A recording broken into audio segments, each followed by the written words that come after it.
Zishan, leniency of Allah subhanahu wa ta'ala, any incident, any personal interaction with Almighty Allah subhanahu wa ta'ala, जहाँ पे आपने अल्लाह का love देखा, तो go for it inshallah. देखें, मुझे ना आप ये जब बात कर रहे थे तो एक आलिम हैं, उन्होंने ना एक दफ़ा एक बात की और वाकई मैंने, हालांकि ये बातें आप लोगों ने भी सुनी होंगी पहले, लेकिन वाकई मुझे ये वाला एस्पेक्ट जो आप जिक्र कर रहे हैं ना, इससे उस चीज़ का बहुत एहसास हुआ। उन्होंने कहा देखें, हमें एतराफ़ है अपने गुनाहों का, क्योंकि जैसे कि हदीस में भी आया है ना कि कुल्लु बनी आदम, सारे के सारे आदम के बेटे बहुत ज़्यादा गुनाहगार हैं।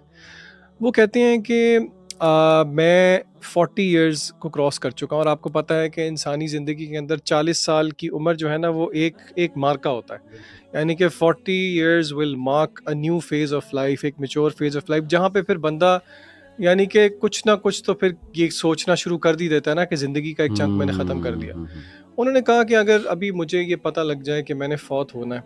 तो अपने गुनाहों को देख के तो मुझे डर आएगा, लेकिन अल्लाह की रहमत को देखते हुए शायद जो है ना, वो मैं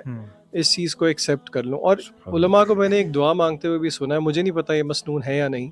अल्लाहुम्मा अरहम अला अहवालिना, ए अल्लाह हमारे हाल पर रहम फरमा, वला तंजुर इला सूई अमालिना, लेकिन हमारे बुराइयों की तरफ ना देख। अल्लाह तो यानी कि ये बात तो तय है, अगर हम